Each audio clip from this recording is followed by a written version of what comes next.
Os Atos de Vítor e seus companheiros. Capítulo 20.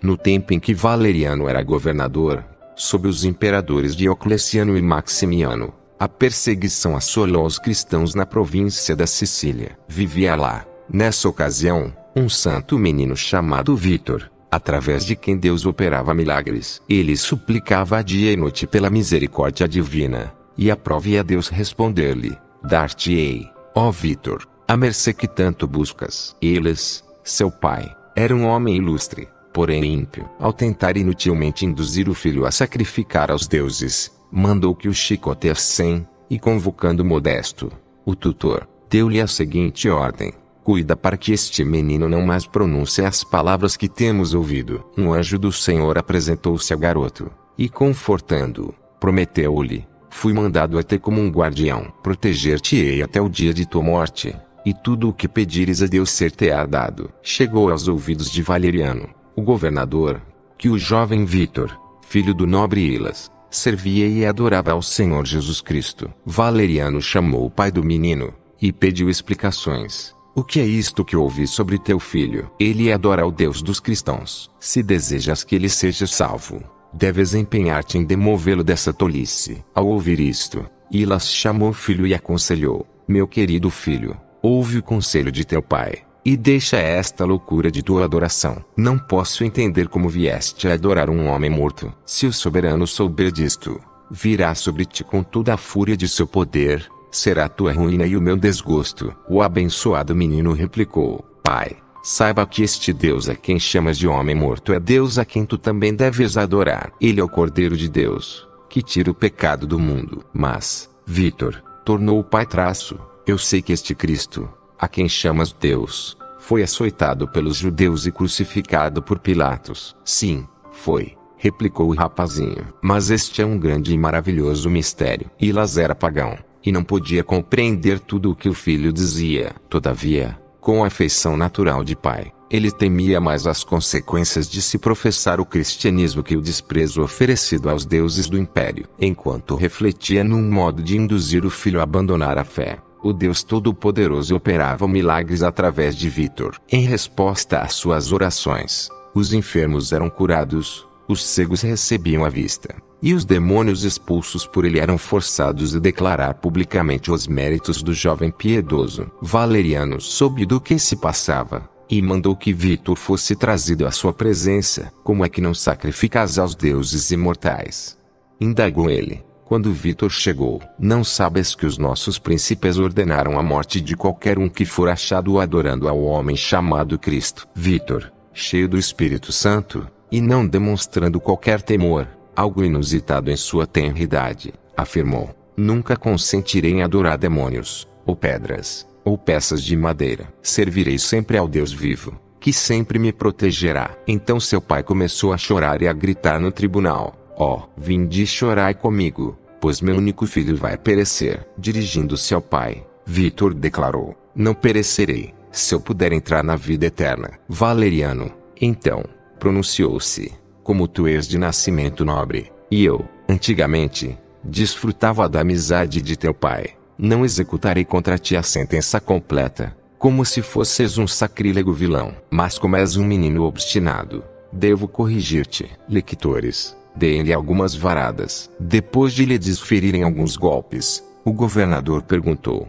consentes, agora? Já te disse antes, respondeu Vítor traço, adorarei unicamente a Jesus Cristo, o Deus vivo. Então o governador mandou que os lictores pegassem as varas mais pesadas, e o surrassem severamente. No momento, porém, em que dele se aproximaram, seus braços secaram, et brachiorum arefacta sunt. O braço de Valeriano sofreu de igual modo, e ele gritou: ai, perdi meu braço, e estou sentindo muita dor. Eles: tu não tens um filho, mas um diabo de um mágico. Não sou um mágico, declarou Vítor. Sou um servo do Senhor, por meio de quem posso todas as coisas. Então, cura-me, pediu Valeriano traço, e não te chamarei de mágico. Vítor, erguendo os olhos ao céu, orou: ó Senhor Jesus Cristo, Filho do Deus onipotente e verdadeiro, por amor dessas pessoas à minha volta, suplico-te que cures o braço do governador,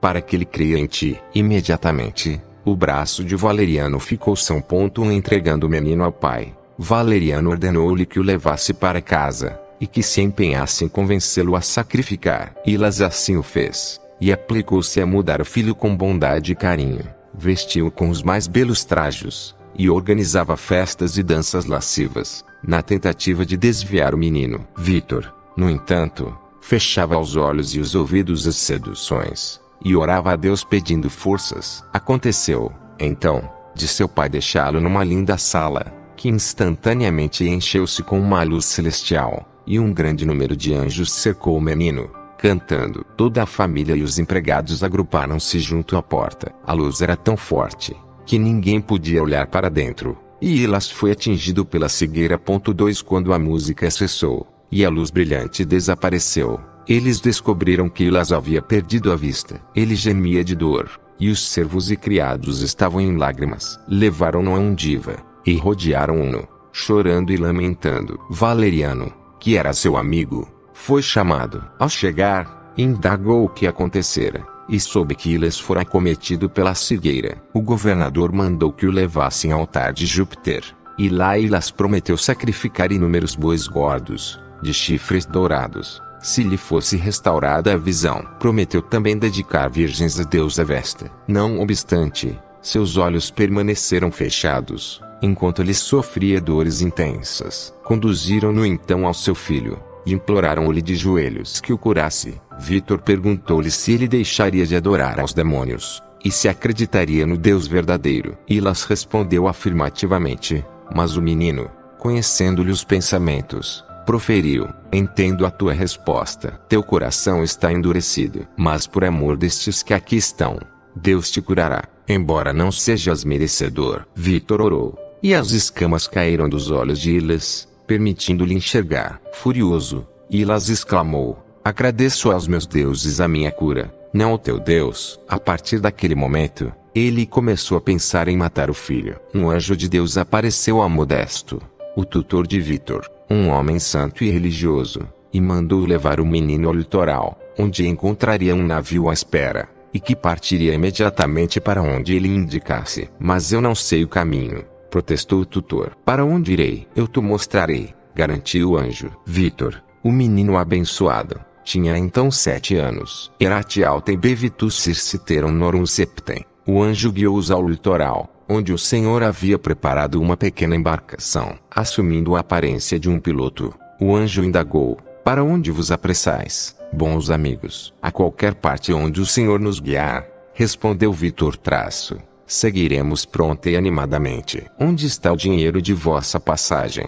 Perguntou o anjo. Aquele a quem servi nos pagar-te-á, foi a resposta de Vítor. Eles entraram no navio. O anjo tomou o leme, e eles foram parar num lugar chamado Electorio. Tão logo desembarcaram, o anjo desapareceu. O tutor e o menino entraram naquela terra, e chegaram ao rio Siler, onde descansaram sob uma árvore. Deus operou muitos milagres através do abençoado menino. A comida era-lhes dada através de uma águia, e uma grande multidão reuniu-se à sua volta, por causa da fama de seus milagres. Os demônios bradavam através de algumas pessoas: o que tens tu conosco? Vieste destruir-nos antes do tempo. Vítor passava horas ensinando o povo, e batizou muitas pessoas. A sua oração constante era: eu cria, ainda que disse: estive sobremodo aflito. 116.10. E como suspira a corça pelas correntes das águas, assim, por ti, ó Deus, suspira minha alma. 42.1. Entre mentes,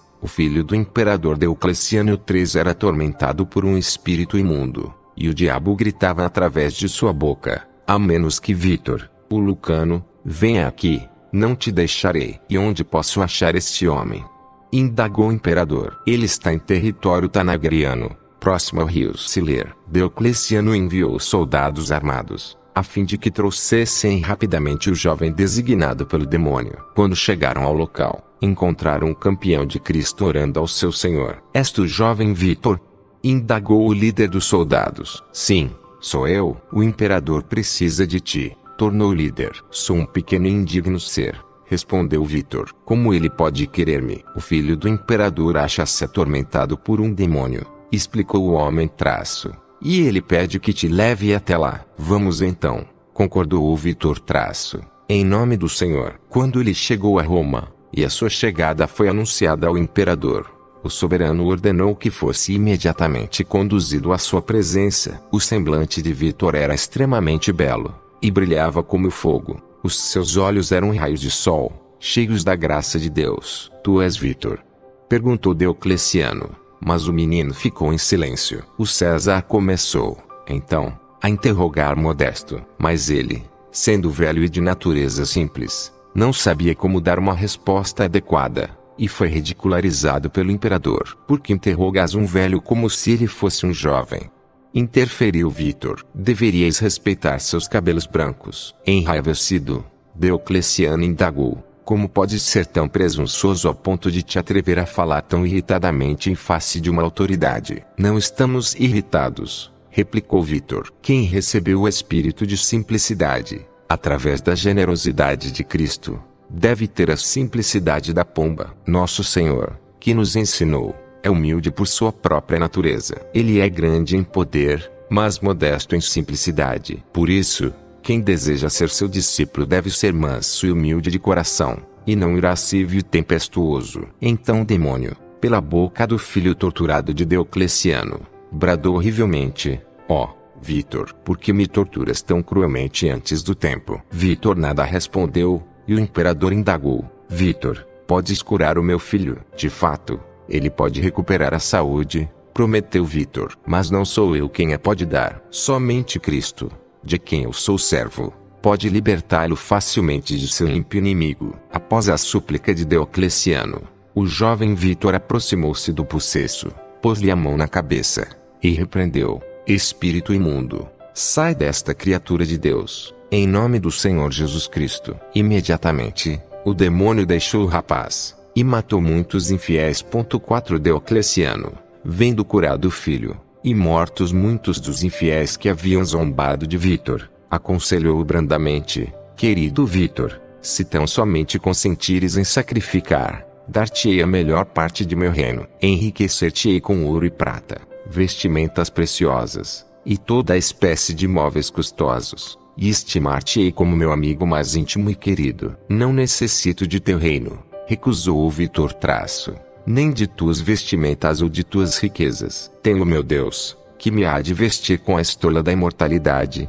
que treva alguma pode obscurecer, se eu perseverar em servi-lo fielmente. Não haja dessa maneira, Vitor, insistiu Diocleciano. Pensa melhor em tua vida, e sacrifica aos deuses, para que não venhas a perecer por diversos tormentos. Estimo enormemente a estes tormentos com que me ameaças. Com eles, ganharei a palma prometida pelo Senhor aos seus eleitos. Diocleciano ordenou, então, que os ministros lançassem Vitor e Modesto na mais vil prisão, pusessem sobre cada um 40 quilos de ferro, e que o presídio fosse selado com o seu anel, para que ninguém entrasse e lhes oferecesse sequer uma gota d'água. Quando eles estavam em silêncio, uma grande luz brilhou na cela. Os guardas, aterrorizados, olharam sem entender. Vitor clamou: tu te inclinaste em nosso socorro, ó Senhor. Te apressaste em livrar-nos desta punição, como livraste os 3 jovens na fornalha ardente. A estas palavras do menino,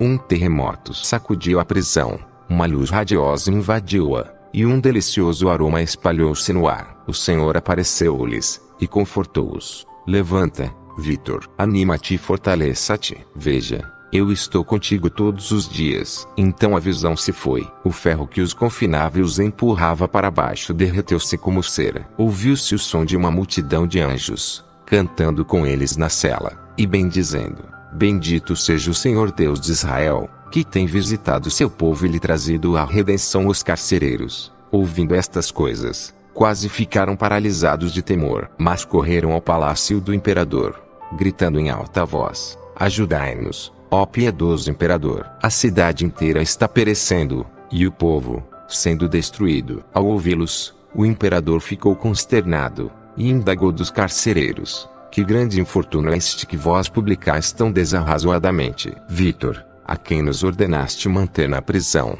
foi cercado por uma luz brilhante, explicaram os guardas. Um inefável aroma encheu a cela, e há um homem com eles, Vitor e Modesto, cujo semblante ninguém ousar mirar. O homem conversou com eles, e uma multidão de jovens vestidos de branco entoou o mais alegre dos louvores. Cheio de raiva, Diocleciano mandou que preparassem um anfiteatro, anunciando: eu os entregarei às feras, e veremos se o seu Cristo pode livrá-los de minhas mãos. Enquanto adentravam o anfiteatro, Vítor exortou seu tutor a não temer. Seja corajoso, pai, e não temas a espada do diabo. A nossa coroa está chegando. Havia nessa exibição mais de 5.000 homens, além das mulheres e crianças, que eram em número incontável. Quando Vítor e Modesto chegaram perante Diocleciano, ele perguntou: Vítor, onde vês a ti mesmo? O rapazinho, elevando os olhos ao céu, nada respondeu. Diocleciano repetiu a pergunta: onde te vês,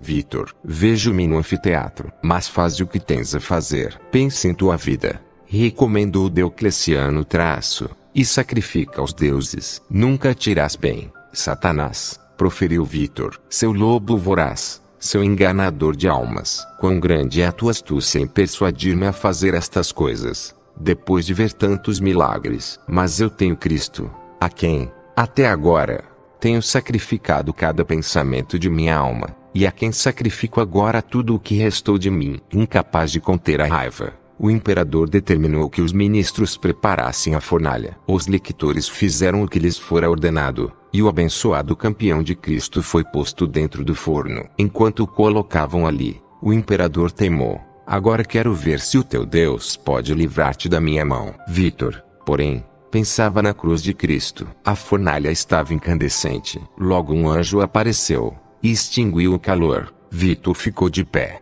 no meio, cantando um hino ao Senhor. Tu, que através de teu servo Moisés livraste os filhos de Israel da terra do Egito, do jugo tirano e da fornalha de ferro, tenha compaixão de nós, para a glória do teu nome santo. E chamando o imperador, ele disse em alta voz: obrigado, Diocleciano, por preparar-me um banho tão prazeroso. Todo o povo rompeu em exclamações: nunca vimos um milagre assim. Verdadeiramente o Deus deste infante é grande e verdadeiro. Vítor saiu da fornalha sem uma única mancha no corpo. A sua pele brilhava como a neve. Agradecendo a Deus, ele disse: provaste-me, ó Senhor, como ouro. Testaste-me no fogo, e nenhuma iniquidade foi achada em mim. Repreendendo o imperador, ele disse corajosamente: cor de vergonha, malvado, com teu pai, o diabo, vendo os milagres que Deus opera em seus servos. O imperador, ardendo de raiva, mandou que trouxessem um leão, cujo rugido os homens mal podiam suportar. Quando a fera foi solta, o soberano provocou: pensas que as tuas artes mágicas prevalecerão desta vez? Homem tolo e estúpido, exclamou Vítor. Não vês que Cristo Senhor está comigo? A uma palavra sua, seus anjos livrar-me-ão das tuas mãos e de cada sofrimento. Quando o leão veio em sua direção, Vítor orou em pensamento, e o animal abaixou-se aos seus pés e os lambeu. Plantas e Juslingebate. Então o menino disse a Diocleciano: veja, homem ímpio, até os animais dão honras a Deus, e tu não reconheces o teu Criador. Se cresces nele, eu prometer-te-ia salvação. Crê nele tu e os de tua espécie. Sorrindo, Vítor respondeu: disseste bem, pois todos os que, assim como eu, são nascidos de Deus pela fé, e por ele regenerados, desejam uma coroa perpétua no céu. Neste momento, cerca de 1.000 pessoas creram em Cristo. Vendo os teus feitos, tornou Diocleciano muita gente está começando a crer nas artes pelas quais venceste o fogo e o animal selvagem. O fogo e os bichos não são dominados por artes, replicou Vítor. Por serem criaturas, eles dão honras ao seu Criador, o meu Senhor Jesus Cristo. Mas tu deves estar muito desconcertado, pois embora sendo uma criatura racional, és pior que as coisas inanimadas e os brutos e irracionais. Diocleciano, então, ordenou aos assistentes que estendessem na roda Vítor, Modesto, o seu tutor, e Crescença, a sua pajem, que por suas pregações crerá em Cristo. Como te mostras ridículo e covarde, reprovou Vítor ao mandar torturar uma mulher. De qualquer forma, os santos de Deus foram estirados sobre a roda, para que os seus ossos se deslocassem e as suas entranhas se expusessem. Em meio ao suplício, Vítor clamou: ó Deus, salva-nos em teu nome, e liberta-nos por teu poder. Imediatamente houve um terremoto e terríveis relâmpagos. Os templos dos ídolos caíram, e muita gente morreu. O imperador fugiu aterrorizado, batendo na testa, e gritando: ai de mim! Fui vergonhosamente vencido por uma simples criança. Ponto de exclamação 6. Um anjo do céu levantou da roda os 3 cristãos, e eles descobriram-se novamente transportados ao rio Siler, descansando sob uma árvore. Vítor invocou uma vez mais ao Senhor: Senhor Jesus Cristo, Filho do Deus vivo, completo o desejo destes que anseiam glorificar-te o nome sofrendo martírio. Preserva-os, por tua graça, dos perigos deste mundo e conduza-os à glória da tua magnificência. Quando ele terminou a oração, uma voz do céu respondeu-lhe: Vítor, a tua petição foi concedida. Logo em seguida, seus espíritos deixaram-lhes os corpos e subiram ao céu, acompanhados por anjos que cantavam alegremente. 3 dias depois, uma nobre senhora chamada Florência, passando por ali em sua carruagem, viu os corpos, e cuidou para que fossem recolhidos, embalsamados com especiarias e sepultados no mesmo lugar onde haviam morrido, em Moriano. Vítor, Modesto e Crescença padeceram em 17 de julho. A Jesus Cristo seja toda a honra, glória, poder e majestade, por todos os séculos. Amém.